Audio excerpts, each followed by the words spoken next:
여러분 반갑습니다. 식사는 오늘 푸짐합니다만 여러분 넉넉하게 잡수었습니까? 예.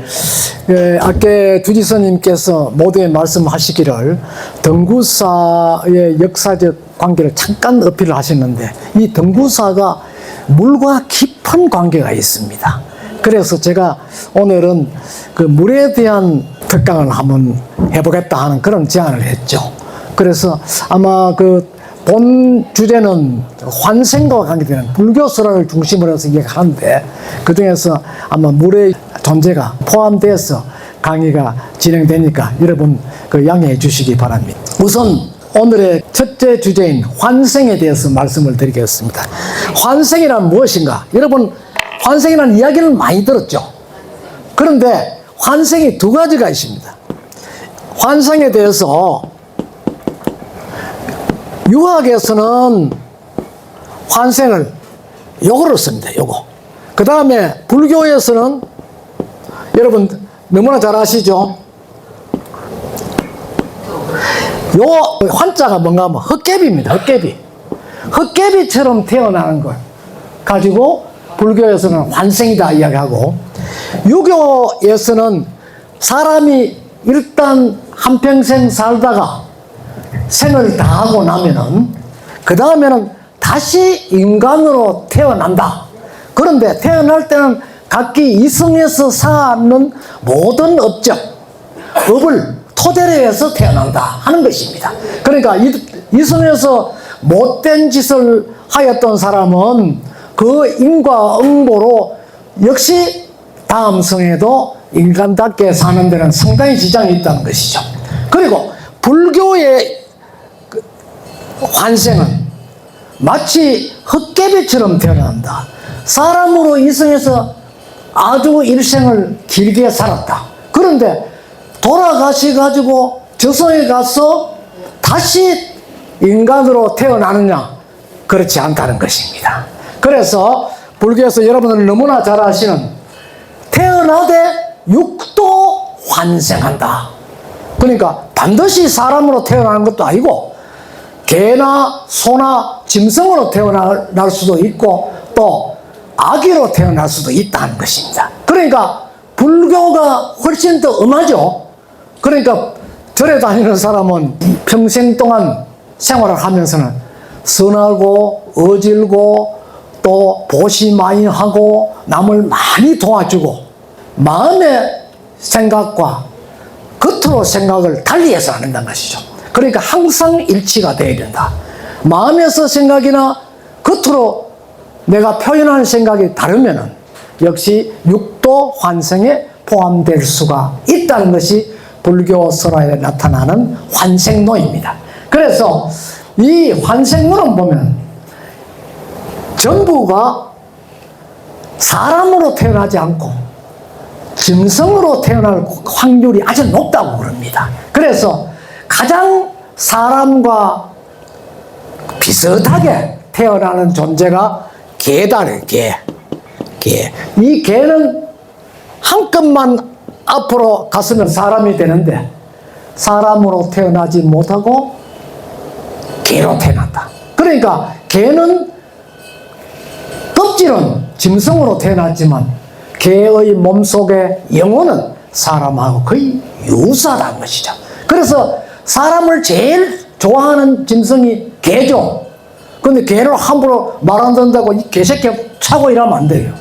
개도 사람과 같이 애우해서 대화도 해주고 머리도 쓰다듬어주고 음식도 혼자 개인데 먹을 때는 혼자 먹지 말고 갈라서 먹이기도 하고 이렇게 하면 충성심을 더 보인다는 것입니다. 왜? 그도 사고를 가지고 있는 사람과 동등한 입장에서의 허물만 개로 태어난다는 것이죠.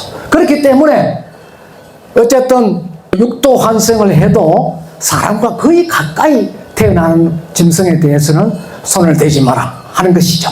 오늘 이야기 중에서는 여기에 12지도 포함해서 이야기가 나옵니다. 사람이 태어나서 이제 동물로 태어나는데 첫째 동물이 가장 먼저 등장하는 존재가 쥐입니다. 자축, 인묘, 진사, 오미, 신유술해죠.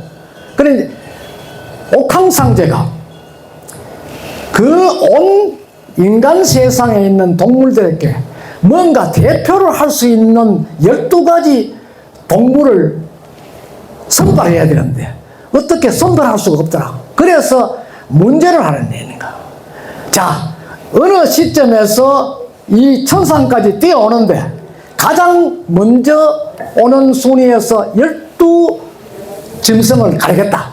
그 중에 가장 먼저 오는 짐승은 일본으로 해주겠다는 것입니다.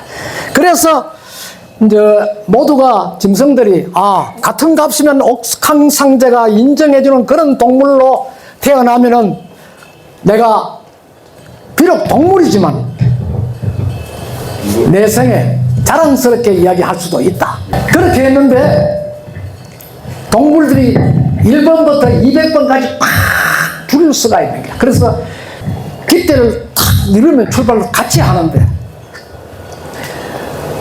열심히 전부 뛰어간다. 마지막 결승점 가까이 와서는 어떻게 되었나? 많은 동물들이 떨어져 버리는 거라. 그런데 앞에서 제일 먼저 가는 게 소입니다. 소. 소는 조금 어리석죠. 제가 소띠입니다. 그래서 소를 1번으로 이제 옥황상제도 결정 지으려고 하는데 결승점 테이프 앞에서 뭐가 소가 도착에 탁 대려고 하는데 뭐 폴짝 뛰어가 내리는 거야. 쥐라. 이놈은 쥐가 어디에 타고 가느냐면 소 뿔 2개 사이에 탁 매달리가 있어요. 그 소는 모르고 막 뛴다고. 소가 좀 둔하잖아요. 막 뛴다고 해서 펄쩍 뛰는 게 뭔지 장점 몰랐는데 그 쩌매니까 하나 흘렀거든. 그래서 자입니다. 하문은 이렇게 자자지만 이게 쥐입니다. 쥐가 가장 먼저 왔다. 그래서 우리가 방에도 이렇게 시간을 말하면 12시거든. 11시 30분부터 12시 30분 요 경계 지점에서 요 사이에 플러스 30을 더합니다. 이래서 요게 무슨 시냐? 자시다. 자시. 그러니까 보통 자시는 이게 어디 가서 자기 사주를 보고 일하려면 상당히 고민스럽습니다. 자, 요쪽은 1일이고 요거는 2일이다. 1일과 2일 중간에 딱 태어나거든. 제가 그렇습니다. 12시쯤 내가 태어났다는데 어머니 이견은 1일이고 아버지 이견은 2일이니까. 그래서 이번에 전문가한테 내가 질의를 했어요. 하니까 이 12시에서 이쪽 저쪽으로 30분 정도 차이 나는 것은 별도로 시간을 또 날짜를 이야기할 필요가 없다. 1일에서 2일 넘어가는 그 과정에 자시에 태어났다 하면은 자기의 사주를 정확하게 한다. 이렇게 이야기를 했습니다. 그리고 여기에 12지에 나오는 동물들이 전부 방향도 동쪽이다. 또 시간도 몇 시부터 몇 시다 하는 게 다 정해져 있습니다. 그 정해져 있는 시간과 방위에 따라서 인생의 운명이 정해진다는 것이죠. 그래서 흔히들 우리 선조들은 이것을 바로 잡지 못해서 어떻게 했느냐.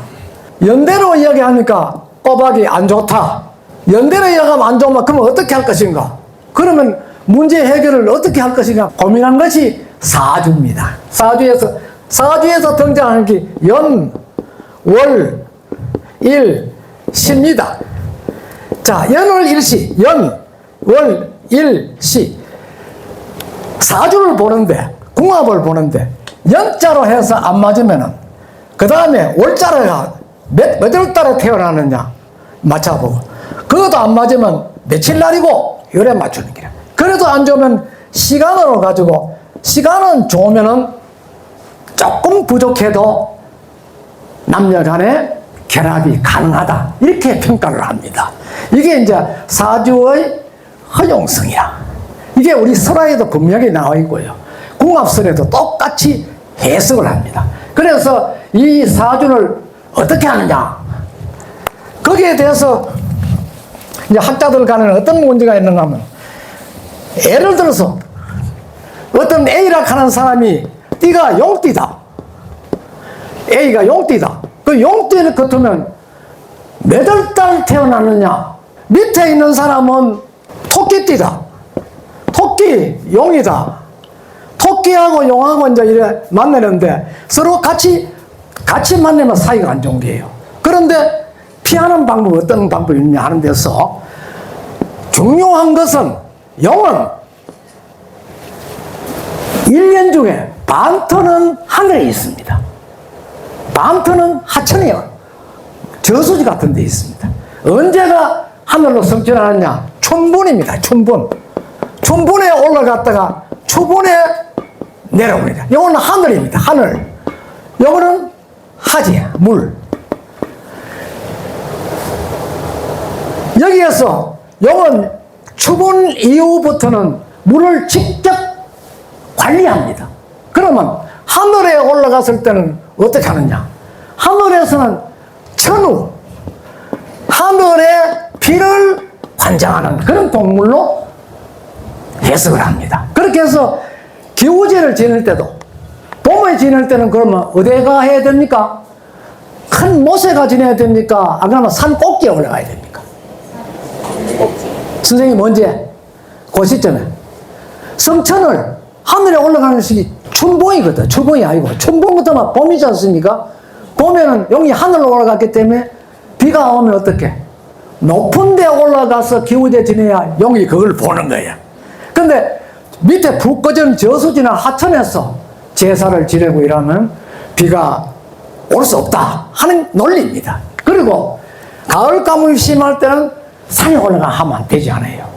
바로 저수지나 큰 하천에 오일장을 하천에 바상바른 하천으로 옮겨가지고 온갖 하천 바닥에 토끼 잡은 피도 헛고 그 고등어도 사리가 막 내버리고 이렇게 하거든요. 하면은 인간들이 용의 영역을 더럽힌다. 더럽히면 어떻게 되겠습니까? 사람을 쫓아내고 깨끗이 청소하려면 어떻게? 하늘에서 비가 와야 되는 거야. 비가 오도록 하니까 인간은 그래 함으로써 비는 얻었고 용은 청소를 깨끗이 했는 거야. 결국 덕을 보는 존재는 누굽니까? 사람이라는 것이죠. 그러니까 가을에는 이 기우제를 지낼 때는 반드시 하천이나 큰 저수지에서 해야 된다. 이것들이 전부 다 환생하고 관계가 있습니다. 저쪽에 천상에서 인간관계론을 하고 옥황상제가 심판을 할 때도 역시 그런 것들이 참고가 된다. 본이냐 본이 아니냐를 챙긴다는 것이죠. 그 한 예로 저 강원도에 있는 한 고을에 사또가마 지방에서는 제일 높은 사람 아닙니까? 이 사또가 아주 흉악하고 욕심이 많은 사람이 있었어요. 그러니까 백성들이 죽을 지경이지. 그런데 그때는 사또가 인기가 없었습니다. 이 사람이 70세까지 고을 사또를 했는데 이 사람이 이제 70까지 할 이제 아랫도리 힘도 없고 뭐 그런 거 잘 먹고 그래 이래 안 되겠다 싶어서 이방을 불렀어요. 사또 바로 밑에 있는 존재가 이방이거든요. 이방을 불러가 이방 내가 이제 나이도 많고 몸도 안 좋고 이러니까 내가 마지막 죽어가도 좋은 데 가야 안 되겠나? 죽어가도 사또보다 더 높은 데 해야 되겠나? 그래 네가 마지막으로 내가 사또 할 때 뭐를 하나 좋은 일을 하면 내가 죽어가 좋은 데 가겠노? 그걸 좀 살펴봐라 이렇게 하는 거죠. 그러니까 이방이 나가 사또님 가면 나가는 거야. 한 달 돼도 소식이 없거든. 2달 돼도 소식이 없어. 석 달째라. 이방을 불러가 자기는 급하니까 막 나무래는 거야. 너 이놈 내가 관장이 시켰으면 너가 마땅하니 그에 합당한 걸 구해와야 될 건데 왜 구해 못 왔느냐. 그래서 재촉을 하니까 그날 오후에 이방이 와서 사또에게 아뢰는 거야. 사또 마땅한 것을 구했습니다. 뭘 구했느냐? 저 경남 함양군 마천면에 촉동이 위에 올라가니 절이 한 동이 있는데 이게 한 600년쯤 되는 절인데 옳게 진도도 없고 이렇게 해서 허물어져가지고 부처님 머리에 피가 어지렁어지렁하고 집 건물이 곧스러지다고요. 그러니까 사또께서 마지막으로 절을 하나 지어주시면 큰 복을 얻을 것입니다. 사또가 가만히 보면 그렇듯하거든. 그래서 사또가 이방한테 지시한 게 뭐냐, 당장 오늘부터 거기에 대웅전도 새로 짓고 건물을 몇 동 쓰고 부처님도 화려하게 단청을 해서 해라. 그러면 내가 회양하는 날 내가 직접 가겠다. 이렇게 사또가 이방한테 지시해 보는 거야. 그래가 참 얼마 있다가 보니 한 6, 7개월 후에 보니 절이 다 되는 거야. 그러니까 주지가 와서 꼭 이래 인사를 하면서 사또께서 저희 그 사찰에 큰 도움을 주셔서 대공덕주를 모시는 그런 회양 겸 중공식을 하고자 합니다. 그러니까 사또께서 꼭 참석해 주십시오. 이렇게. 그러니까 사또가 내가 당연히 가야지 하고 사또가 그날 현장에 딱 가니까 그 지역에 막 사또가 온다 하니까 그 고을민들이 거의 다 왔는 거야. 그 자리에서 사또가 그때는 마이크 없었겠죠. 여튼 응보를 전화했더니 그 지고 지자랑만 시커하고 내려가는 거야. 그러다가 그의 말에 사또가 갑자기 죽었어요. 사또지는 죽은 줄 몰랐지. 자는데 뭐 이상한 게 이래 보이면서 길에 줄을 쫙 서가 사람들 올라가는데 몰골이 보니 전부 다 형편없는 게라. 그래 지는 이거 어디고 싶어 하는데 중간중간에 보니까 어떤 낯선 사람, 관리지 낯선 사람이 이래 와 점검하고 줄 똑바로 서라 하고 이래 시켰는데 뒤에 알고 보니 그 사람들이 저승사자라. 그래서 비로소 이 사또가 자기가 죽는 걸 알아낸 거야. 그래서 사자가 오는 걸 붙들고 여보시오, 내가 지금 죽었습니까? 살아있는 겁니까? 꿈입니까? 그대는 어제 벌써 운명을 다하고 지금 옥황상제 앞에 재판을 받으러 간다. 이렇게 된 거예요. 그래, 대반찬 자신감이 생기라. 아이고 나는 뭐 살아있을 때 저승에서 큰 그 절터에 집이 다 허물어져가는 절집을 새로 다 지어주고 부처님도 화려하게 단청을 해주고 이랬으니까 나는 분명히 뭐 극락세계로 안 가겠느냐. 그래 이제 여기 양양에 걸어가는 거야. 걸어가는데 앞에 사람들은 뭐 전부 불안해서 이렇게 가는데 그날따라 죽은 사람이 너무나 많아가지고 많은 시간이 걸리는 거야. 근데 이 사또가 잠깐 세척해가 앞에 싹 들어갔어. 들어가니까 모두 그날따라 옥황상제가 기분이 안 좋았어. 사람 앞에 오면 니 무슨 죄 졌노 이런 거 묻도 안 하고 이렇게 보면 그건 지옥이라. 이렇게 보면 지금 가만히 이 사람이 딱 보니 옥황상제가 죽은 사람이 앞에 있다고 보니 그 다음 또 와도 말 안 하는 게 또 그래서 속으로 하하 저 봐라 내면들 그러시면 이 칼긴데 이 바보 같은 놈들 지 혼자 먹고 잘 사다고 엔저러나 그 하는 중에 이제 자기 자리 갔다고 왔어. 턱 앉으면 옥황상제 보고 뺑긋이 웃었는 거야. 웃어이 옥황상제 이렇게 보는 거야. 깜짝 놀라는 거야. 그래가 상제님 뭐 잘못 보시는 거 아닙니까? 그래서 이 사람이 하는 말이에요. 상제님 저는 저승에 살 때 최선을 다해서 남대로 생활해왔고 마지막에는 다 허물어가는 부처님 집을 내가 새로 지어주고 왔습니다. 또 부처님도 전부 어지렁거지렁한 부처님도 새롭게 화려하게 단청해주고 왔습니다. 이카니까 옥황상제가 하나만 뭐랄까 하나만 물론 부처님 집을 지어주고 또 부처님 몸을 깨끗하게 화려하게 단청을 해가 금단청을 해주고 한 거는 잘한 짓이다. 예, 제가 그랬습니다. 그런데 왜 이까십니까? 야 이놈아 잘한 짓인데 그걸 네 돈가 했나 이거. 올 백성들이 내는 세금까지만 네가 시키는 거 아이가? 그러니 저놈을 그대로 데려가라. 그래서 사자가 메가지를 딱 쥐고 들고 가는 거야. 가니까 두 길이 이렇게 이게 이제 제 이야기가 아니고 설화책에 있습니다. 상제가 이런 것도 이렇게 가다가 두 길로 이렇게 딱 갈리는데 여기 한 군데 있고 여기 한 군데 저기. 그러니까 저승사자가 이쪽을 들어가는데 이 사람이 또 이래 보니까 그쪽에는 뭔가 뭐 화탕지옥이라. 여러분 10대 대왕이 하는 지옥이 여러 가지 있다는 걸 알고 계시죠? 여러분들이 제일 많이 겁내는 게 염라대왕입니다. 이쪽에는 좌측에는 13579 시황이 있고 이쪽에는 24680 시황이 있습니다. 그 밑에는 또 밑에 그 보정하는 동자가 쭉 이래 지문을 들고 있죠. 저래 가보면 여러분 보실 겁니다. 그 중에 5시황, 세 번째 시황이 염라대왕입니다. 모두 가면 염라대왕 앞에 고개를 톡 숙입니다. 지금 여기 잘 봐도 이쪽에는 그 아미타불 부처님 모시지만 이 아미타불 부처님 있는 데서 지장보살이 지금 큰 역할을 하고 계세요.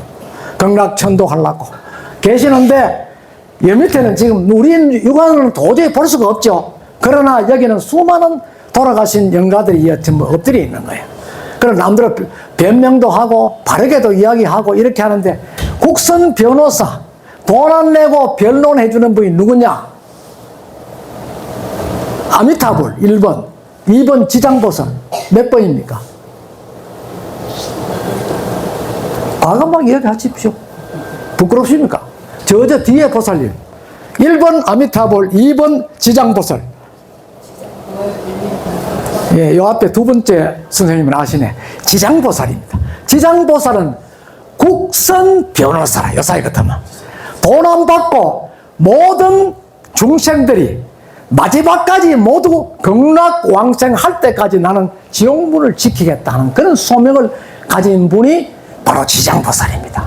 지장보살께서는 여러분 잘 아시는 바와 같이 거의 모친이 돌아가시가 지옥으로 가는 거지.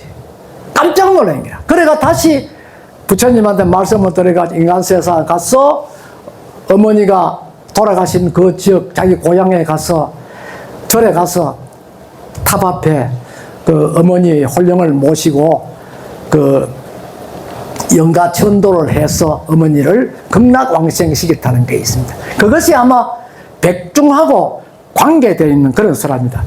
주지스님 맞습니까? 주지스는 지금 컴퓨터에 빠져 있어요. 그러니까 지장보살께서 보니 비참하거든, 지옥 가기가. 자기는 그런 걸 알았지만 실제 모친이 그래 당원에 엄청나게 충격을 받는 거죠. 그러니까 모든 사람들은 이 성에서 잘못을 했지만 다음 성에 다시 태어날 때는 회개할 수 있다. 그러면 그를 다시 극락으로 보내줘서 한 번 더 기회를 주는 게 바람직하지 않느냐 하는 그런 논리로 지장보살이 계신다는 것입니다.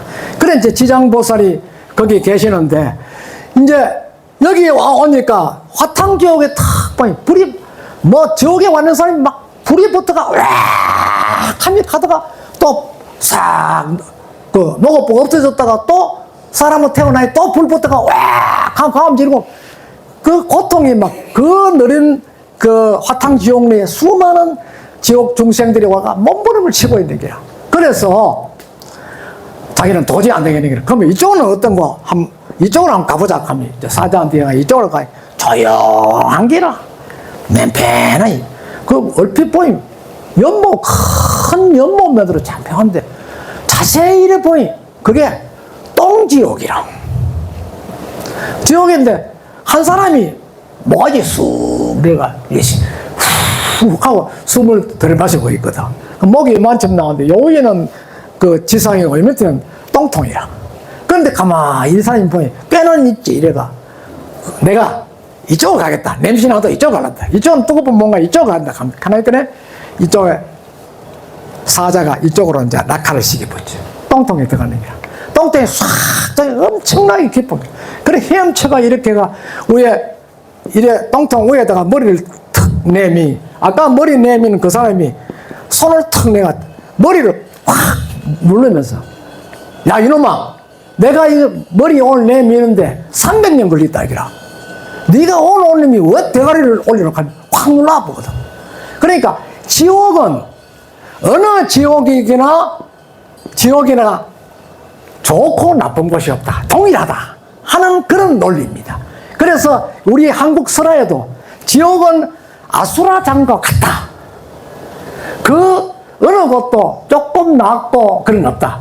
우리 보통 교도소 가면 조금 특별대우지는 좀 낫고, 독방 들어가면 좀 고달프고, 또 깡패 들어가는데 그 합방 시켜놓으면 또 금마다 죽어나고 이렇거든요. 그와 같이 이게 높낮이가 있는데, 지옥에는 똑같다, 이게.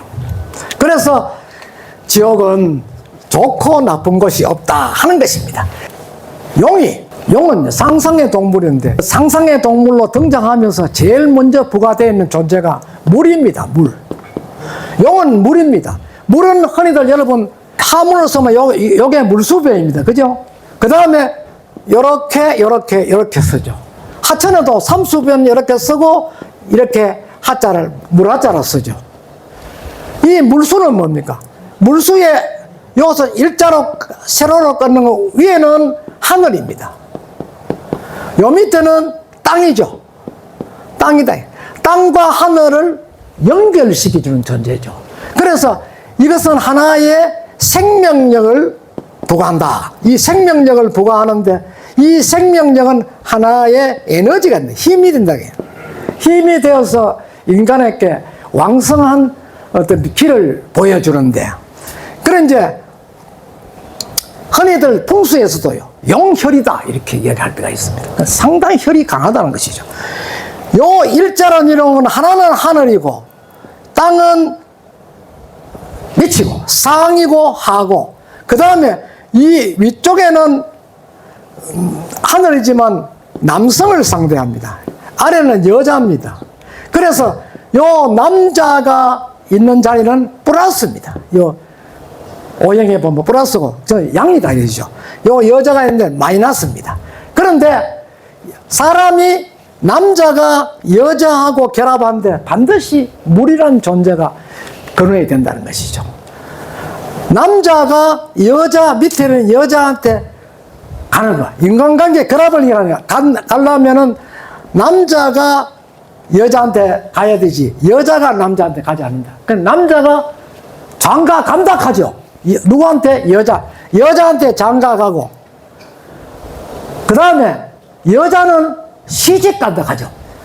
이곳에 와서 안주해 있는 시가에 간다. 그래서 자손을 번창시킨다 하는 의미에서 물이라는 것은 하늘과 땅을 연결시켜주는 존재다는 것이죠. 다시 말하면 양과 음을 연결시켜주는 그런 존재가 물이라는 것입니다. 그리고 이 물은요, 풍수에서는 뭐냐? 물론 플러스라고 이해하죠. 하는데 요거는 동적입니다. 동이라는 것은 움직일 동자거든요. 물은 움직인다는 뜻입니다. 그러면 마이너스는 뭐냐? 마이너스는 이렇게 써서 이렇게 고요할 정자입니다. 그러니까 물은 마이너스는 조용하고 플러스는 움직인다는 것이죠. 그래서 풍수에도 예를 들어서 산소가 이렇게 산소가 있다. 이 앞에 강이 흐른다. 그러면은 이 강이 흘러서 이렇게 돌아올 때는 거세게 돌아오잖아요. 그러니 이거는 플러스가 강하게 돌아오는 기라. 돌아가지고 이게 탁 들어가는 요 수구가 있으면 이렇게 물이 회전합니다. 회전하는데 물이 없으면 산소는 풍수의 명당으로 할 수가 없어요. 그래서 요것이 와서 이렇게 물을 유지를 해줘야 돼요. 하면서 물은 강하게 하지 않고 들어가면 일단 마이너스로 바뀐다. 조용하게 있다는 것입니다. 바람도 같습니다. 바람이 거세게 불면 어떻게 합니까? 거세게 불 때는 플러스입니다. 그 플러스인데 여기 돌아가는 이래 막 분다고 내가 헐날리고 이렇게 나무 뿌리고 이러면 안 됩니다. 요 들어오면 일단 조용해지기라. 그러면 요게 정적으로 바뀐다는 것입니다. 그래서 마이너스 대 플러스 마이너스는 플러스가 된다. 그러니까 요래 돼도 이 고인에게는 큰 도움이 되는 존재가 된다고 하는 것이 풍수의 원리입니다. 자, 이 풍수의 원리는 우리 주지스님께서 풍수학을 공부를 지금도 하고 계시고 이런데, 이 풍수의 원리가 뭔가 한번 보세요. 하문을 가서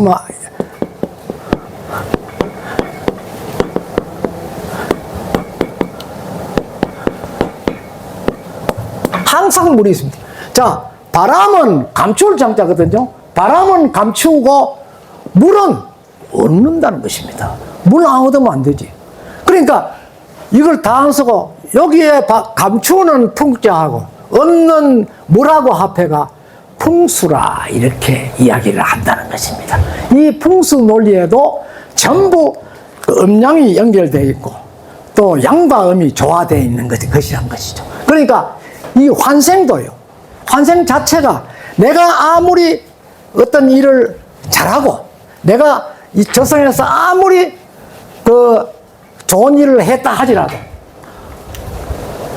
환생에서 가장 평가를 많이 받는 A 플러스를 받는 게 뭔가 하면 효자입니다. 효를 얼마나 했느냐. 효를 하지 못하는 사람은 지 아무리 보시를 많이 하고 절에가 부처님한테 절 많이 하고 한다고 해서 그게 복이 이루어지는 것이 아니고 다소 참작 안 된다 하는 것입니다. 이 효는요. 자, 개선 라인을 내려갑니다. 그죠? 자, 여기가 뭐 정조보다 정조다. 여기는 조부다. 그냥 조부모다. 요거는 부모다. 요거는 이제 본인이다. 그 부모 이상이 다 돌아가죠. 사후의 걸 평가합니다.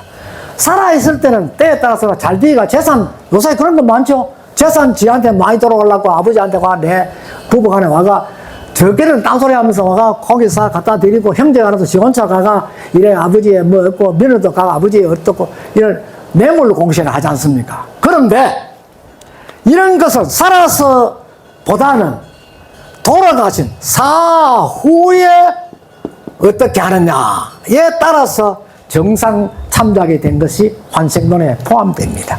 그러면 내 부모는 자식하고 관계 바로 밑에 자식이니까 뭐 믿던 곱들 오야 라고 이야기할 거 아닙니까? 그러나 할아버지 대에는 틀린다 그러죠. 그럼 어쩌서 내 아들의 손자인데 손자가 개 막 나이 같은 거 나와가지고 그거 인간이가 뭐 이래 나오는 게 나오면은 부모는 이제 싫다. 정조부도 내 바로 밑에 아들이 그 신참다. 그런데 야한테는 전체적으로 O를 줄 걸 X를 줘버리라. 그럼 어떻게 합니까? 오늘 여러분들이 영가천도, 천도하는 천자가 그 천도하는데 이 천도가 이끌어낸다, 인도한다 그런 의미를 가지고 있습니다. 영가는 무엇입니까? 영가는 돌아가신 분을 이야기하거든. 돌아가신 분을 그 이야기하는데 요 가짜가 멍해 가짜입니다. 돌아가신 분은 멍해를 딱 쓰고 있기 때문에 자기 마음대로 아무것도 못 하는 거야. 신이지만 영적인 존재지만 자기가 할 수 있는 게 아무것도 없어. 매이 있어가. 그러니까 그 매이 있는 걸 풀어주는 존재가 누구냐? 살아있는 후손들이야. 영가에게 이득을 많이 주면 후손은 자동적으로 이득을 얻는다. 여러분들은 오늘 백종 행사를 하고 회양을 얼마나 했기 때문에 아마 오늘부터 잘 풀리고 이럴 겁니다. 그러나 그렇지 못할 경우에는 아무 소득이 없다는 것이죠. 자, 나는 부모한테는 잘했다.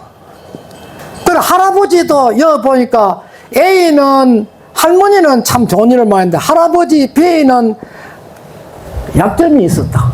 그럼 약점을 후손들이 풀어줘야지 당사자는 아무 힘이 멍에 딱 했고 아무 힘이 없잖아요. 그러니까 아버지보다 지 아들보다 살아있는 존재가 그걸 풀어줘야 된다. 그게 바로 백충행사입니다. 그래서 이게 원만하게 되면 후손들은 자동적으로 풀릴 수밖에 없다 하는 것입니다. 그래서 이 모든 것을 바라보는 데는 그 혈육간에 혈육하는 게 뭡니까? 혈도 따지고 보면 물입니다. 피 속에 물 아닙니까? 핏물 안 합니까? 피가 빨간 물을 가지고 핏물 나왔다. 감기 걸리면 뭐라 합니까 여러분? 나오는 게 물 아닙니까? 무슨 물입니까? 콧물이잖아요. 그죠? 눈에서 되게 슬퍼 부모님 돌아가시고 되게 슬프면 눈에서 나오는 물이 무슨 물입니까? 눈물이죠. 그 눈물이 슬플 때도 나오고 기쁠 때도 나오죠. 희비가 엇갈릴 때는 눈물이 한없이 나오는 기라. 그러니까 우리 인간에게 그 물이라는 존재는 하나의 감성 표현입니다. 그래서 그 여름에 많이 더워도 그 땀이 물같이 흘러내린다 이렇게 표현하죠. 물이 흐르듯이 땀이 펄펄 나온다 이 뜻입니다. 그래서 물이라는 존재는 살아있는 플러스 살아서 움직이는 존재이지만은 중요한 에너지를 제공해주는 존재다 하는 것이죠. 그 기독교도 보면은 사람이 죽으면은 저가 정해놓은 겁니다. 그제? 어디를 건너갑니까? 요단강이라는 강을 건너가죠. 강을 건너면 강에는 뭐가 들었습니까? 물이 있잖아요. 그 사람도 물의 존재를 대단하게 생각합니다. 자, 그러고요. 우리가 화장할 때, 여자분들 화장할 때, 거울이 이런 게 있지 않습니까? 자기 얼굴이 이렇게 보이죠? 보이는 이 존재가 거울이 뭡니까? 물입니다, 물. 풍수에 보면, 옥녀 산발형 하는 게 있습니다. 전에 연속곡 보면, 옥녀야 하는 거 나왔죠? 그, 옥녀야고 왜 돌아가시는 분이 자꾸 부르겠습니까? 날 좀 살려달라기라. 네가 날 살리듯이 내 좀 살려. 나는 저승에 가 있으면 마음대로 안 된다. 내 좀 살려도. 어떤 경우는 서로 이런 게 있습니다.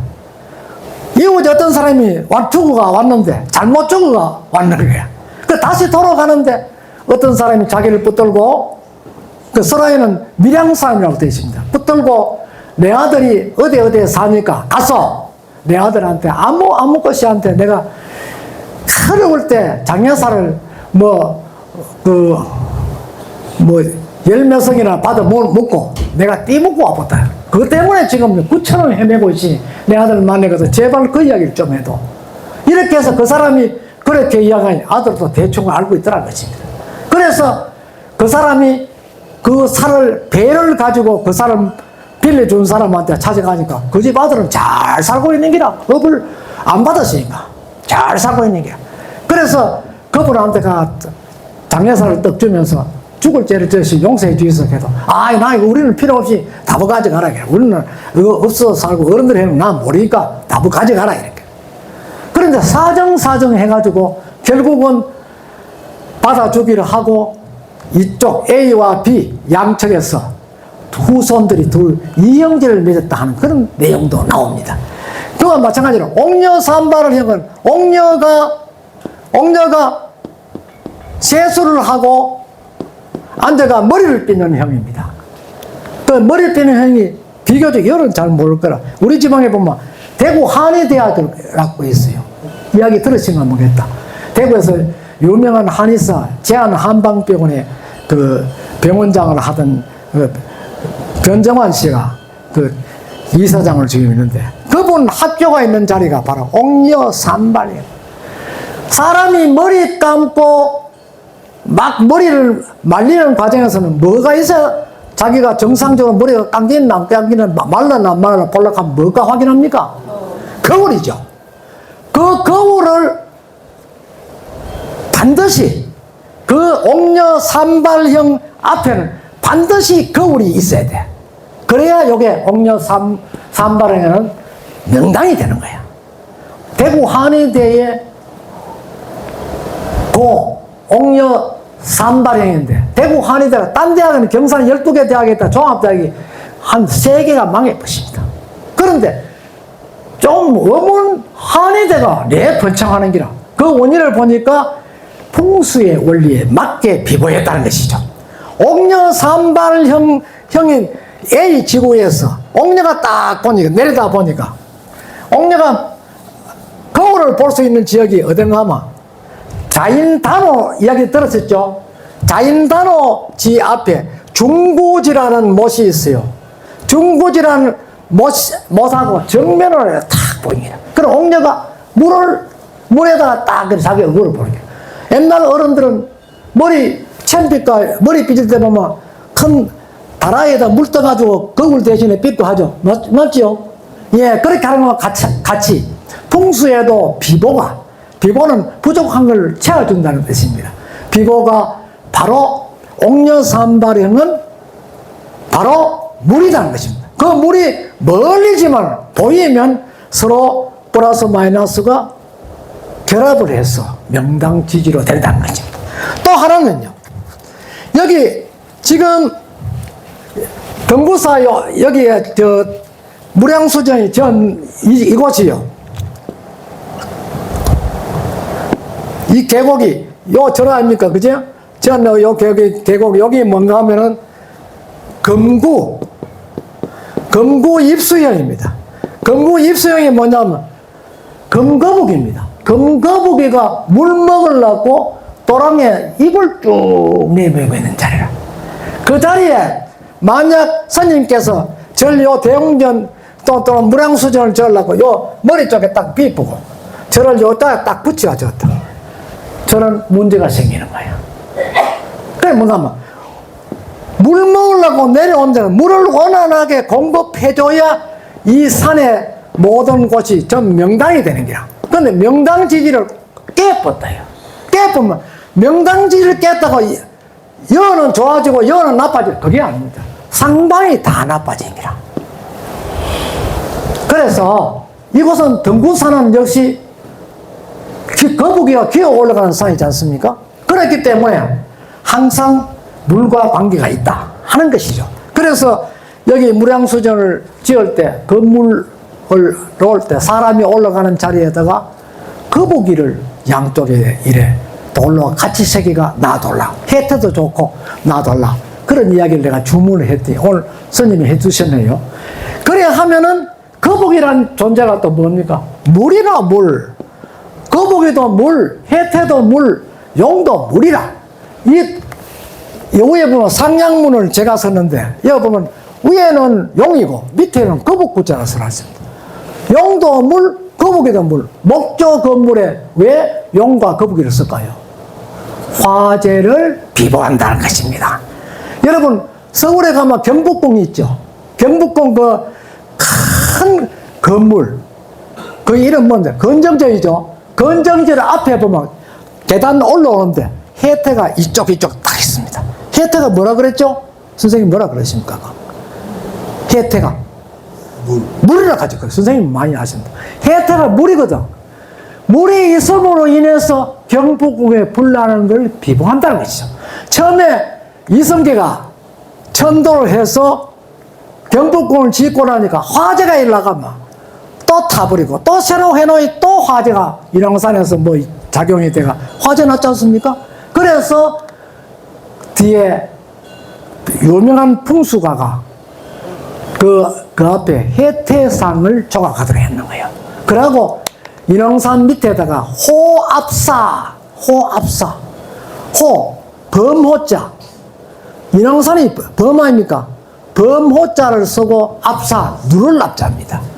그럼 사자는 절이거든요. 호압사는 절을 지었는 거야. 그래 하고 옆에 그 대웅전 둘레에 전부 보면 그 호랑이를 눌리고 호랑이를 꼼짝 못하는 그런 평화를 그려놨어요. 지금도 가면 그려놨습니다. 그래 함으로 인해서 인왕산의 호랑이 귀가 죽어버린 거야. 그러고부터는 경복궁에 화재가 일어나지 않았다. 그리고 더 잘하려고 그 경복궁 안쪽에 보면 경회루라 하는 정가에 큰 게 있습니다. 양가에 큰 연못으로 외국인이 사일자 나오면 이렇게 접대하는 데가 있습니다. 그 밑에 전 물이거든요. 물 속에 보면 뭘 했나? 혜태, 용, 거북이 이런 것을 전부 조각하고 만들어가지고 물 속에 다 넣어놨어. 그 이유는 뭐냐? 불나지 않도록 하려고. 그 수없는 정각들이 있잖아요. 종합적으로 우리는 비보를 한다. 이렇게 해서 그 풍수상의 논리를 맞춰준 겁니다. 그래서 지금까지 화재가 일어나지 않지 않습니까? 물론 임진왜란 때는 외놈들이 고의로 질렀기 때문에 방법이 없고, 그 다음에 자연적으로 재해가 생기는 것은 절대 그런 일이 있을 수 없다 하는 논리입니다. 그래서 이 물이라는 것은 하나의 신앙적 존재로 이렇게 등장하죠. 신앙이라는 것은 바로 우리 믿음 아닙니까? 믿음에 물이 없으면 어떻게 합니까? 물의 신앙적 존재가 무엇인가 처음에 등장하는 게 용입니다. 용왕 아닙니까? 용왕은 신앙입니다. 용왕신앙은 결국 뭘 의미합니까? 뭘 의미합니까? 용이란 존재는요. 용이란 존재는 신앙적 존재와 수호적 존재가 있습니다. 자, 수호적 존재는 어떻게 등장하느냐. 여러분, 닷집을 한번 보십시오. 양가로 좌측 우측으로 용이 두 마리 같이 이래 마주보고 있죠. 부처님을 지켜준다는 것입니다. 그렇기 때문에 부처님은 어떤 경우도 외부로부터 위해를 받지 않는다 하는 것이죠. 이 존재는 항상 부처님만 생각하고 요사이도 뭐 경호실자입니다. 절마다요 용이 9마리가 있습니다. 9마리. 저 위에 2마리죠. 촛불 2개죠. 촛불 끄는 거 딱 이렇게 누르는 거 있죠. 노세가든 그것도 뭐 용 그림이 그려져 있습니다. 앞에 문 출입하는 데 보면 용머리 그려놨죠. 여하튼 절하는 전부 다 9인입니다. 그 어떤 사람은 절을 좀 9용보다는 뭐 10용이 안 낫겠나 싶어가 절에다가 한 개 플러스가 해가는 거예요. 그게 거기 안 맞아. 선화 원리에서 안 맞아. 9용은 있어도 10용은 있을 수 없습니다. 용은 몇 마리 하느냐? 1, 3, 5, 7, 9 홀수만 한 겁니다. 불교나 모든 신앙에는 숫자가 홀수입니다. 짝수는 절대 안 됩니다. 스탑도 1척이기나 3척이기나 5척이나 7척이나 9척이나 이렇죠. 그렇지. 10척이 없습니다. 9척 이상은 다청탑 이렇게 이야기를 하죠. 그래서 모든 숫자는 홀수가 플러스다. 짝수는 마이너스다. 자, 조선시대 관직에 근무하는 사람도 좌의정인 없습니까? 우의정인 없습니까? 예? 우의정. 그럼 집에 가서 책 한 번 더 보십시오. 좌의정인 없습니다. 좌측이 우선입니다. 자, 여러분 지금 앞으로 정면에 부처님 전을 한번 보십시오. 중앙에 부처님이 아미타불 부처님이시죠. 아미타불 부처님은 수행이 어떻습니까? 손을 이렇게 교화설법상하고 계시죠. 옆밑에도 뭔가 지골 상인데 뭔가 이래 깨달음을 찾고 있는 그런 상입니다. 자, 저 옆에는 이쪽이 부처님 여기 있다고 여러분 이쪽에 부처님이 좌불이라고 하면 안 됩니다. 저쪽 부처님이 좌불입니다. 항상 내가 부처님 바라보다 이었었어. 이쪽에 있는 부처님은 좌불, 이쪽에 있는 부처님은 우불입니다. 그래서 좌불과 우불 중에 선행되는 부처님이 누굽니까? 좌불이 선행입니다. 그래서 여기도 항상 이야기하면 아미타불 부처님의 좌우 협시 보살 중에 좌보살은 관세음 보살이고 우보살은 제 대세지 보살이다. 또 다른 보살도 있죠. 부처님 아미타불 건너리는 권석 중에. 그래서 그렇게 했기 때문에 정부의 조직도 좌의정 먼저 우의정입니다. 그래 우리 생활 우의정이 먼저 알겠나 하는 젊은이들 그래서 그렇게 하고 있는 사람 많이 있습니다. 그리고 좌측보다 우측이 항상 뒤편입니다. 그래서 그것이 하나의 논리이기 때문에 그래 엄밀히 따지면 좌측은 플러스라 우측은 마이너스라. 석가모니 부처님 계시면 좌보살이 누굽니까? 문수보살입니다. 우측보살은 보현보살이죠. 그래 문수보살은 뭘 타고 있습니까? 사나운 동물 사자를 타고 있고 보현보살은 코끼리를 타고 있어. 그렇죠? 조금 어렵습니까? 아주 쉽게 하는데. 그래서 이런 용왕신앙의 존재에서도 물을 관리하는 거, 또 물을 생산해 주는 거, 두 가지 역할을 합니다. 물을 만들어 주는 것도 있고, 물을 관장하면서, 옛날에 촌에 보면은 각 수로별로 도감칸 있죠? 도감이라는 존재는 어떻게? 도감한테 잘 비어야 지 물개에 물이 많이 들어갑니다. 조감한테 못 비면 지는 점에다가 노는 항상 말라 있죠. 그 만들어 물을 직접 관리하는 존재가 있는가 하면은 관리 존재가 하면 직접 물을 생산하는 존재가 있다는 것이죠. 이 생산하는 존재는 보통 우리가 용이 아까 추분 이후에 물에 내려왔을 때 관장을 한다는 것입니다. 그리고 저 위에 있을 때는 비를 만들도록 해가서 인간에게 비를 주도록 하고 그 비를 바다가 그 비를 활용하는 존재는 바로 그 밑에 지하에 하층에 있는 인간 세상에서 물을 관리한다. 그래서 이 하층에서는 모든 생명에게 생명력을 준다. 하늘에서 비를 내려줘도 비가 밑에까지 안 내려오면 밑에는 황망하게 큰 재해가 일어나잖아요. 가뭄에. 그래 농사는 다 말라버린 기라. 그런데 이 물을 유지하도록 해주면 저수지에 가득 메어놓으면 그 저수지에 물 내려오면 그렇지 않겠죠. 그런 것과 같이 물의 존재는 그런 역할을 한다는 것입니다. 물은 하나의 나라를 만들어줍니다. 만들어준 게 계곡이죠. 그리고 그 한 시족을 이끌어준다는 것이죠. 대표적으로 고구려에 누가 있습니까? 고구려에는 주몽의 어머니입니다. 주몽의 모. 주몽의 모가 유화부인입니다. 그 책 여러분 많이 봤었기라. 유화부인이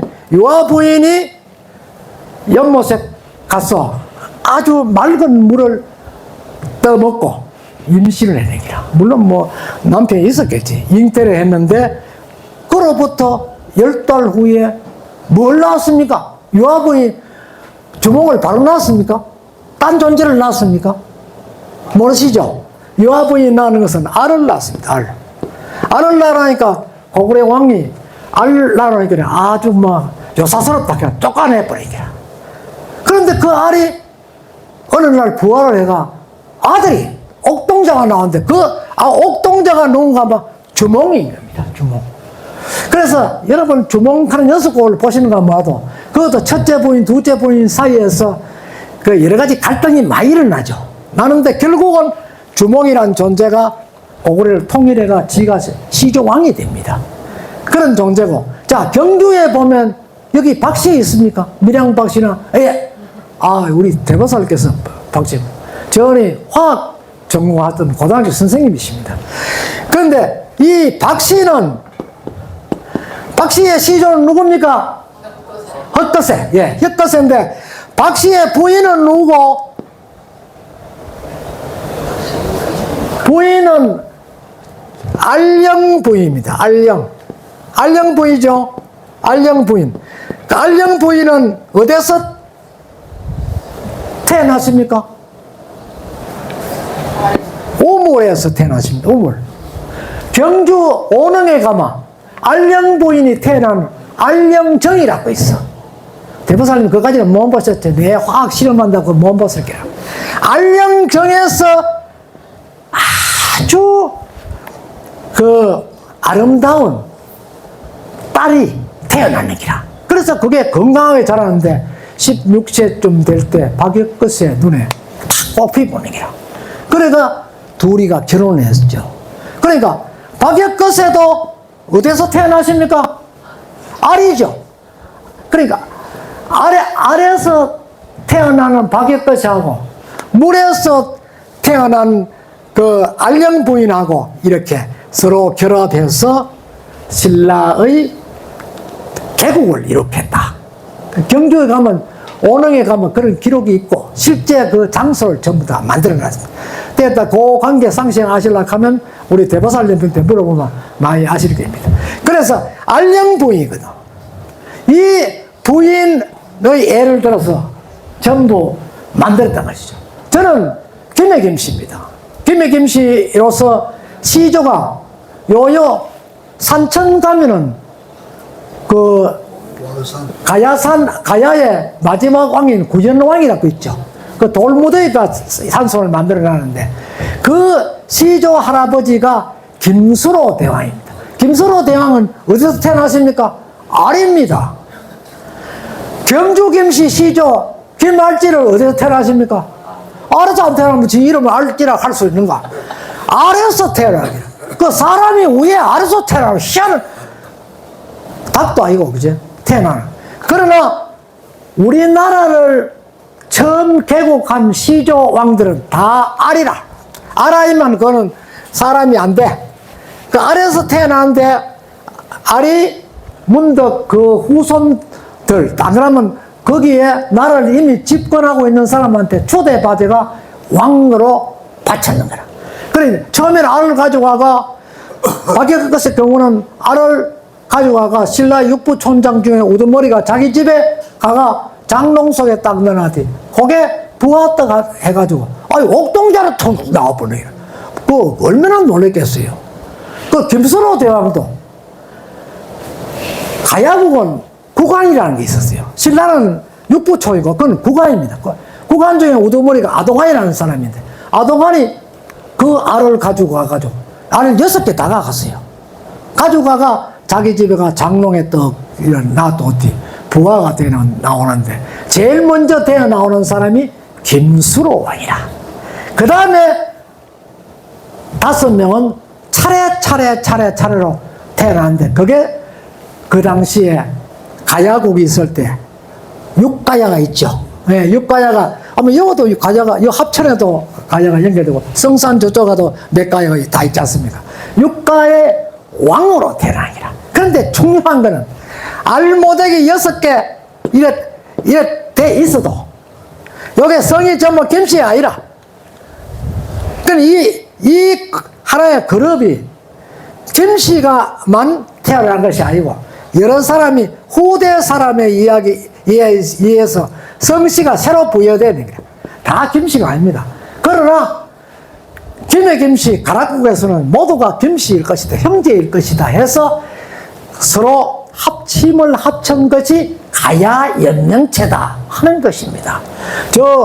저쪽에 경남 해변가에 가면은 거기는 또 묘소가 보면 봉봉 이런 게 아니고 또 열쇠 진면으로 이렇게 묘를 만들어 놨어요.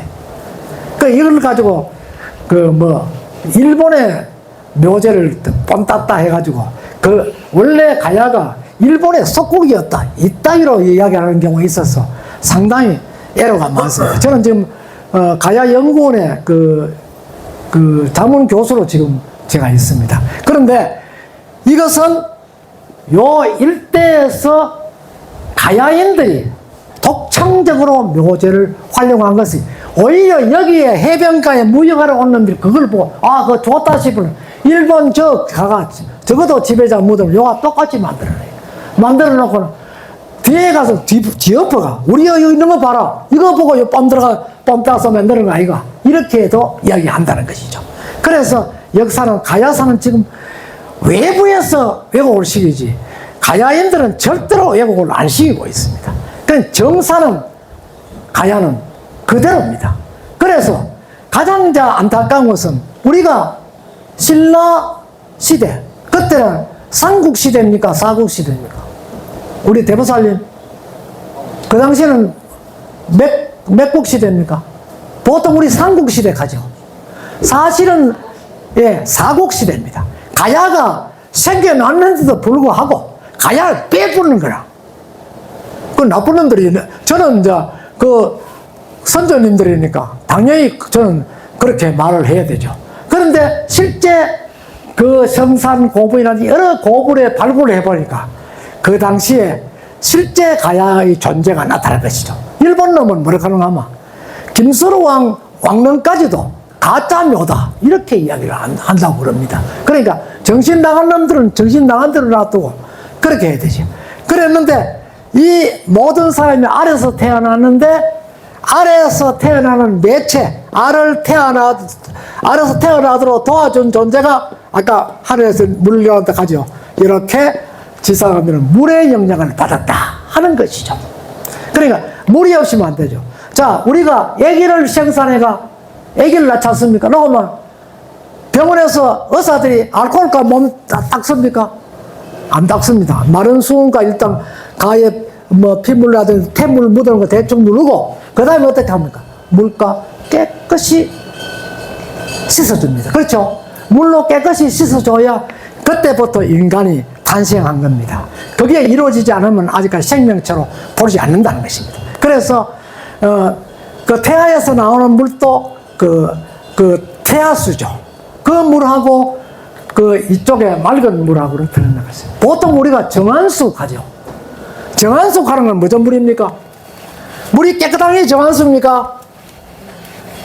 대보살님, 물이 깨끗한 게 정한수입니까? 정화수입니까? 자, 정화수는 하문과 이렇게 씁니다.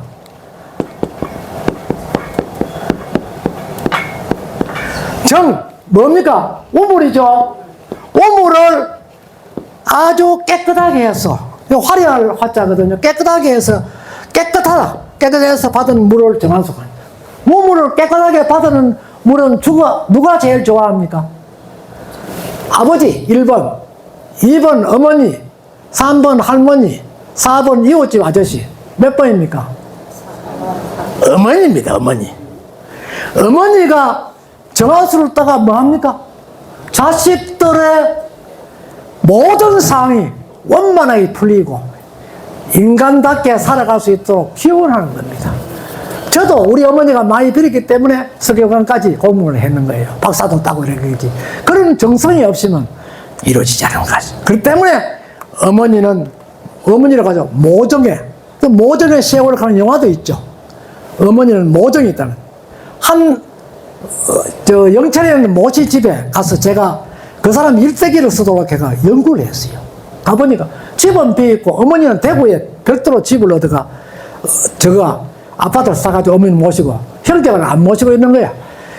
그런데 그 집에 둘째 아들이 그 공직에 퇴직해가 그래 자기 발자취를 하나 적어놓으려고 해가 제가 그 집을 일단 갔습니다. 가보니까 집은 안에도 어디를 있고 할머니 살았던 거 할머니 깨끗하게 정돈을 해놨는데 그게 중요한 게 아니거든.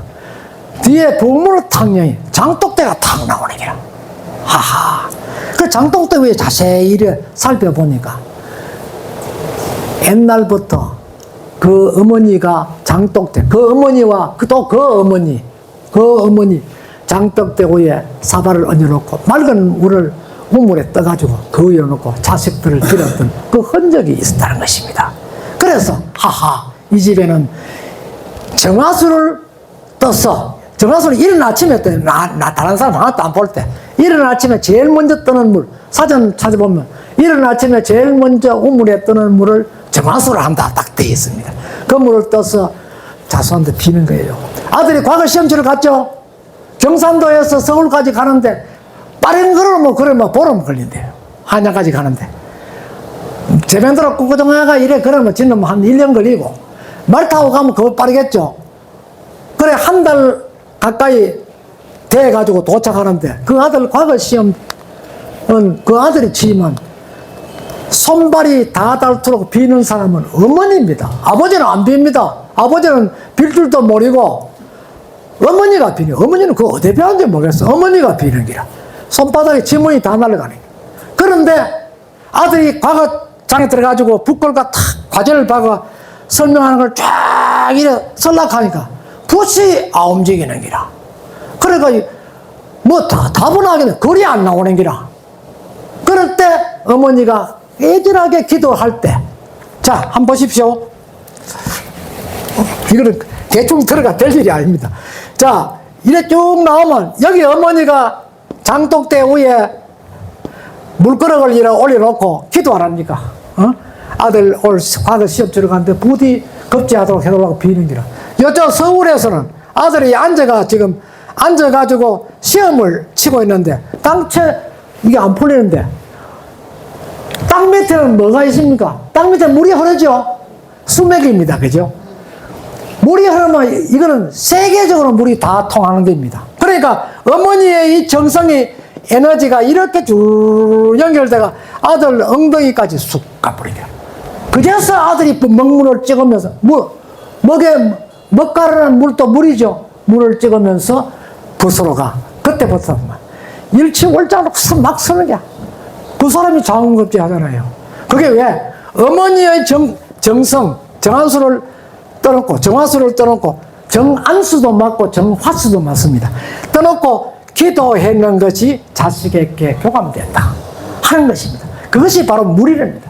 물은 아까도 말했듯이 반드시 에너지입니다. 풍수에도요, 형국론 가는 게 있습니다.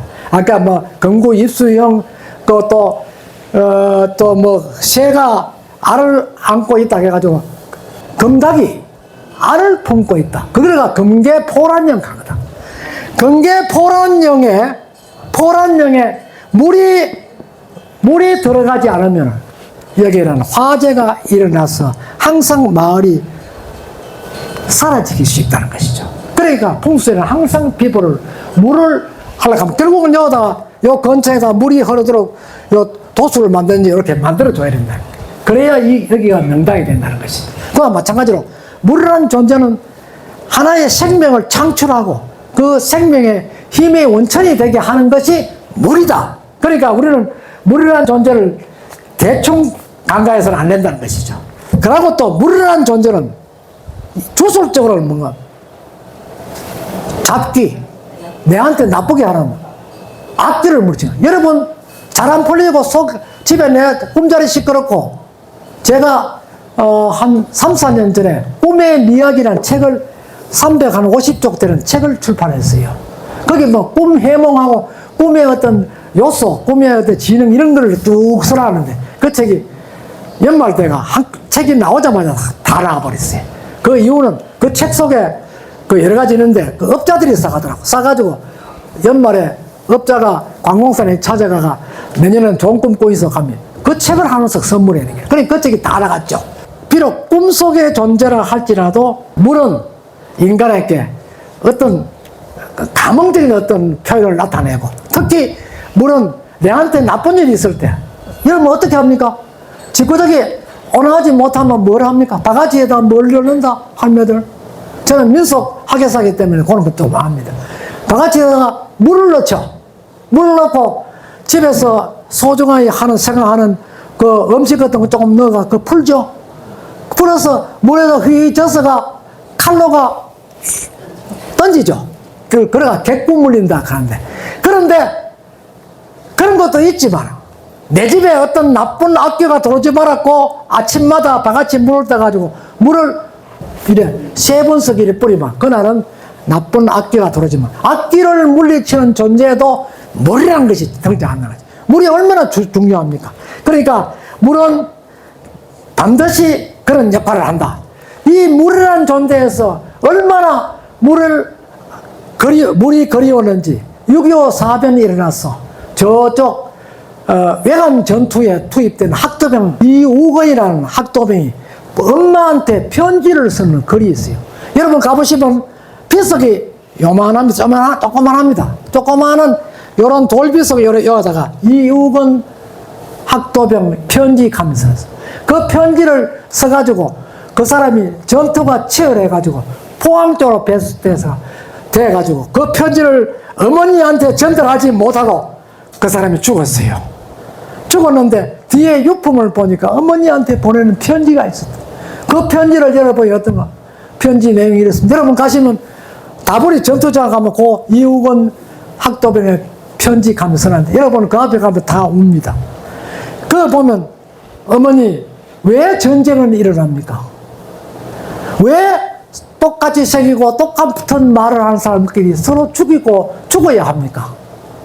오늘 또 아침에 내 옆에 있던 친구가 둘이가 저기 쏜 총탄에 목숨을 잃고 죽었어요. 피를 토하고 죽었습니다.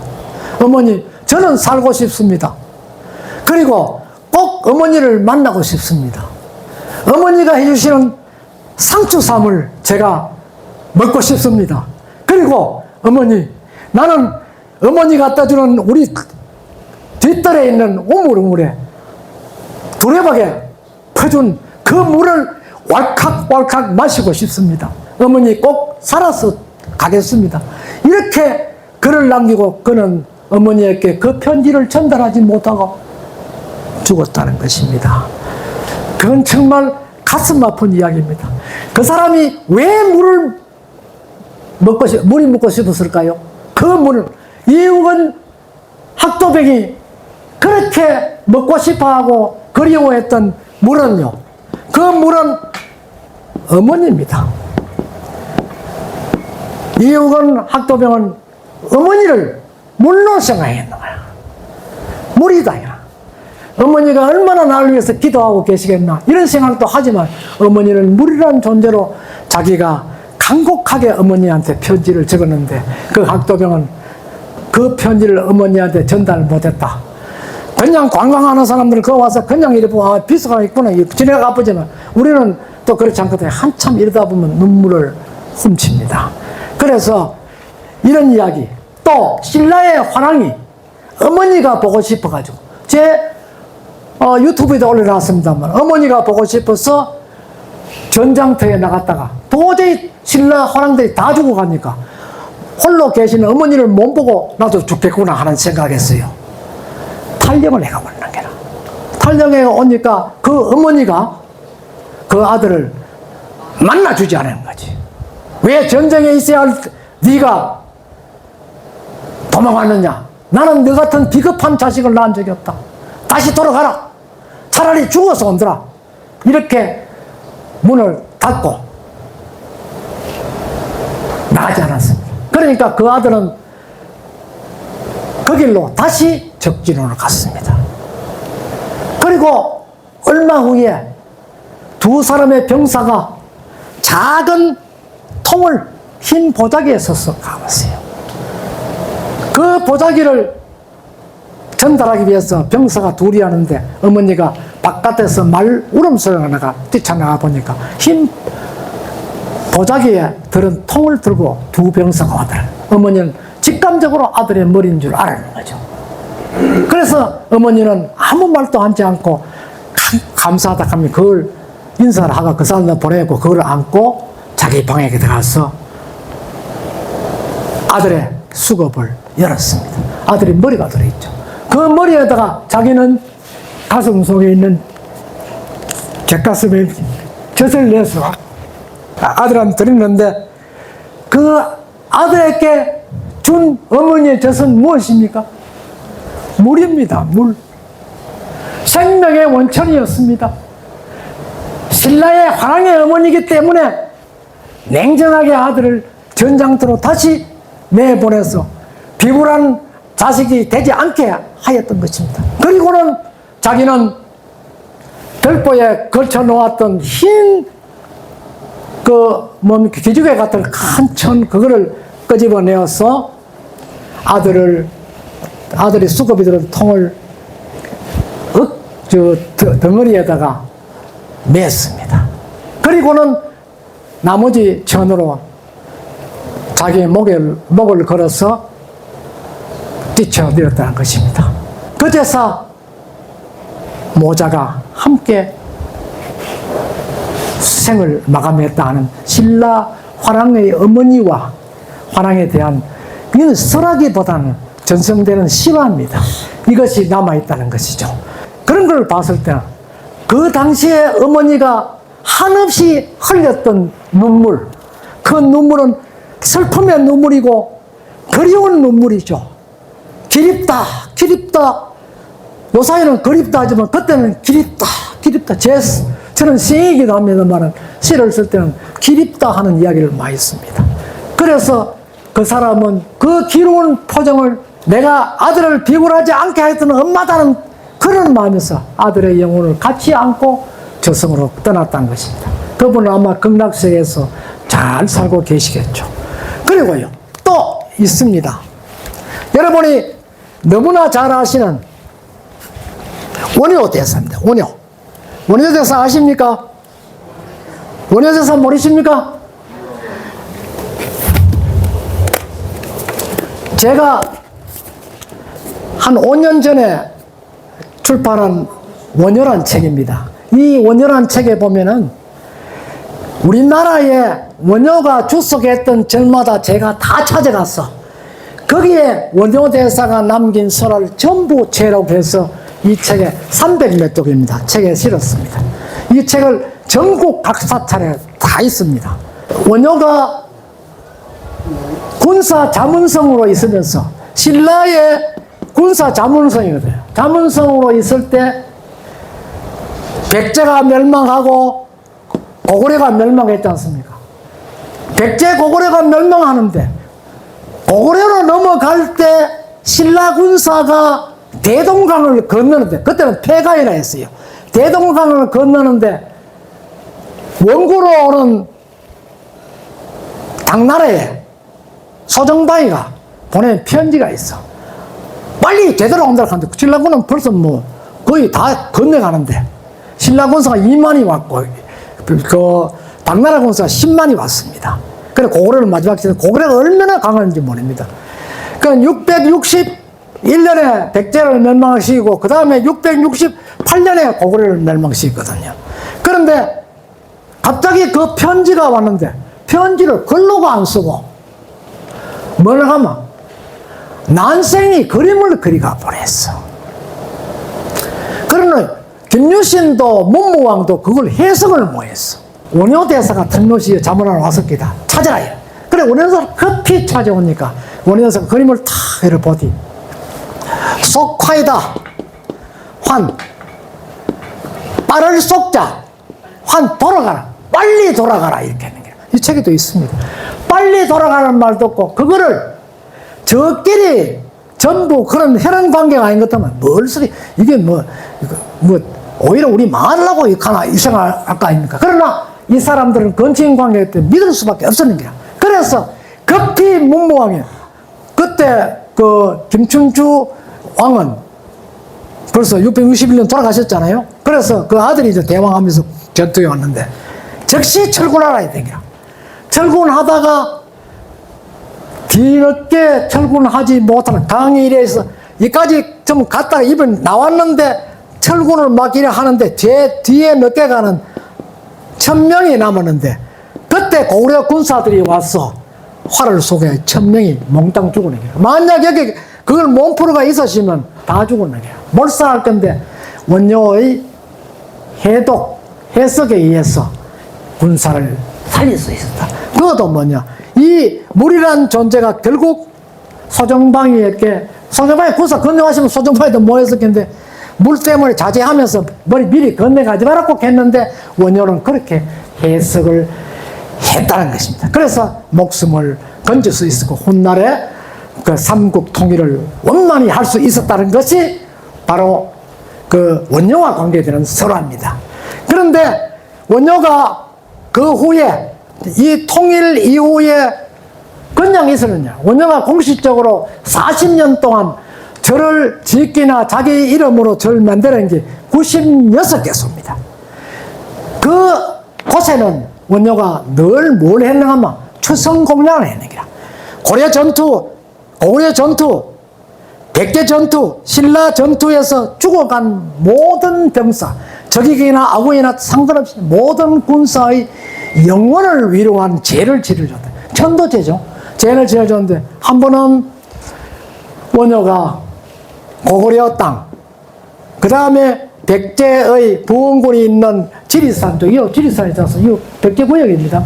지리산 쪽에 가서 전쟁이 가장 처일하다가 병사들이 수없이 죽어간 그 자리에 가니까 무심한 가을에는 시신은 하나도 없고 시신은 전부 다 까막새가 다 먹고 동물도 다 먹으니까 아무 뼈가지도 없고 아무것도 없는 게 없는데 원효가 그때 목격했던 그 자리에는 낙엽이 부수하니 이렇게 쌓여 있었다.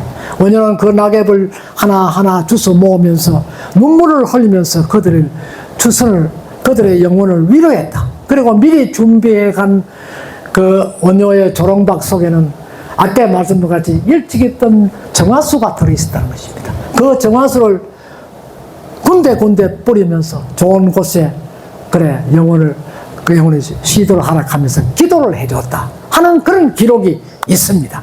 이게 실제 기록이 설화를 보던 기록입니다.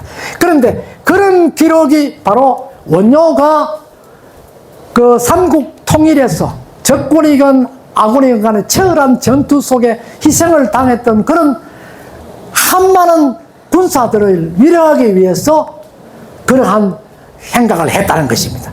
또 한 번은요, 원효가 전라도 쪽에 호남 지방에 거서 그 전장터에 나가는 할 때 어느 날 잠을 떡 자고 있는데 꿈에 얼굴도 모르는 여인이 하나 나타나는 얘기라.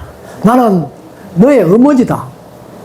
너의 어머니인데 내가 요 인근 어디에 강가에 사는데 그 물소리가 너무 시끄러워서 내가 물소리에 지쳐가 잠을 못 자고 있다. 그러니까 네가 그 물소리를 덜 시끄럽도록 좀 해다오. 이렇게 하는 거죠. 그래서 원효가 딱 깨보니까 비몽사몽간에 그런 이야기인데 그걸 가지고 원효가 마침 그 강가를 찾아가니까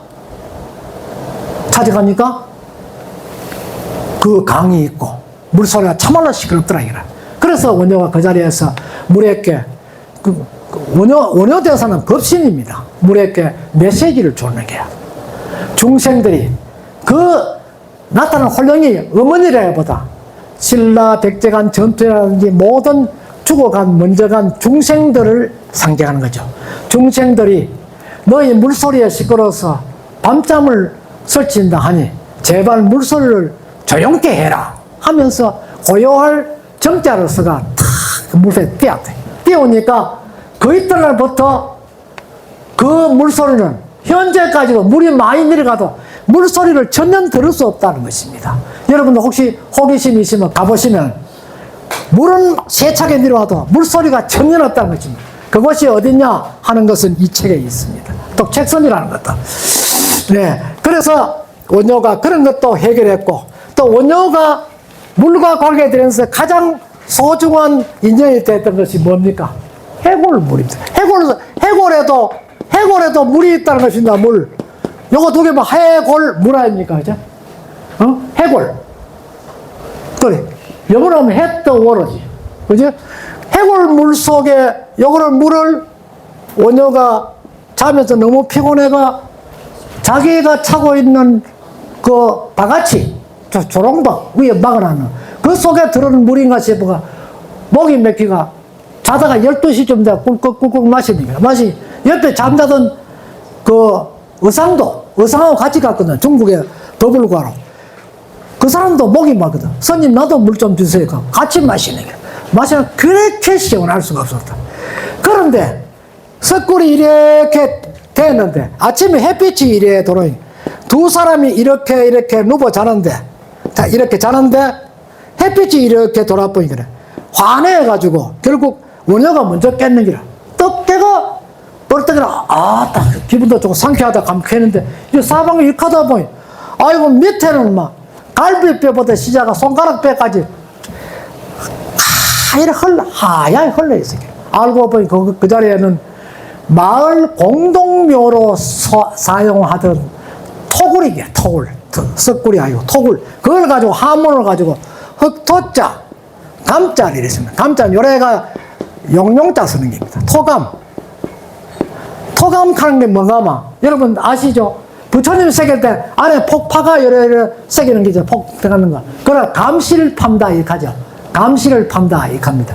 감시는 불쑥 들어간 흙 속에 불쑥 들어가는 곳을 토감이라 합니다.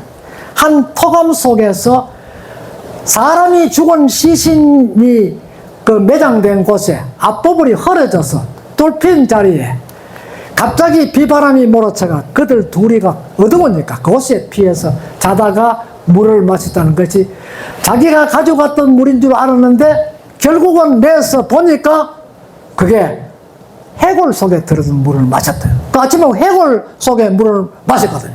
그때부터 둘이는 막 자동적으로 올리고 난리가 나는 거예요.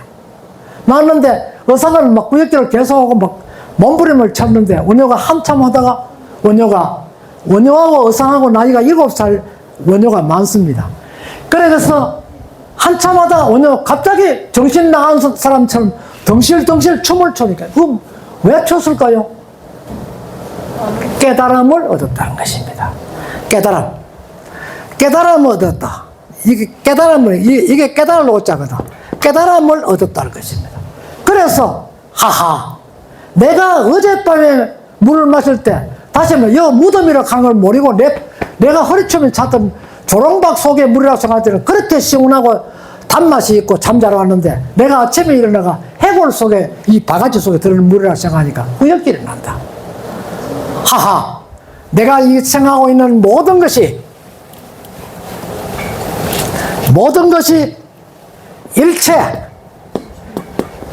일체 유심이구나. 일체 유심은 모든 것이 마음속에 있는 것이구나. 내가 어제는 그랬는데 오늘 이렇다. 아하, 내가 일체 유심은 무슨 뜻인가는 법화경을 통해 이미 알았지만 내가 실제 체험을 하지 않았기 때문에 뭐 마음속에 그게 있겠나? 내 마음먹기에 달려있겠나? 사람이라 하는 건 감정인데 직감적으로 그 느끼는 대로 표현하지 그걸 내가 왜 하겠노. 그래서 부처님의 법화경 속에 들어있는 일체유심이라는 법을 직접 체험했다 해서 그로서 원효대사는 크게 기뻤는 겁니다. 그래서 지금도 해골바가지 물 일체유심 가면 원효입니다. 자세히 읽어보면 원효의 파괴도 어디서 파괴했습니까? 원효가 파괴한 근본 동기의 시작이 됩니까? 물입니다. 물. 어느 물에서 경주의 금성에 있는 건너편에 문천이란 지금 그 요수봉 들어가는데 그 월정교라는 것을 만드는 거 보셨죠? 그 밑에 그 조그마한 다리가 박달나무 다리가 있어요. 나뭇가지를 묶어 해ran 작은 다리가 있습니다. 징검다리에 해당했는데 그리 건너면서 마치 술에 취한 듯 하면서 물에 빠져가지고 결국 요수공에 들어가서 3일 동안 있다가 설총을 낳지 않습니까? 그 물은 이미 김춘추 태종 무열로왕에 의해서 대성불교를 받아들이는 조건으로 파괴할 수밖에 없었다는 것입니다. 원효의 파괴는 바로 대성입니다. 그래서 원효는 색정에 있어서 파괴했다 하는 그런 논리를 가진 사람은 정말 정신 나간 사람입니다. 그래서 원효는 이 물로 인해서 큰 깨달음을 가졌다 하는 것이죠. 여기 등부사가 바로 물의 땅입니다.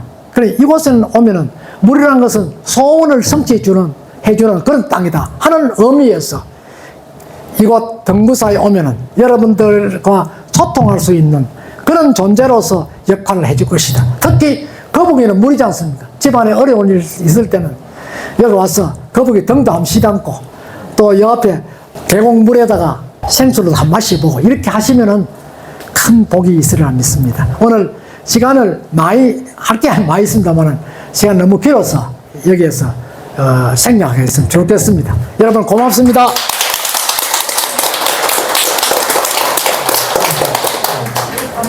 오늘 긴 시간을 할애해가지고 오늘 강의를 준비해 주셔서 특별히 한번 박수 한번 주세요.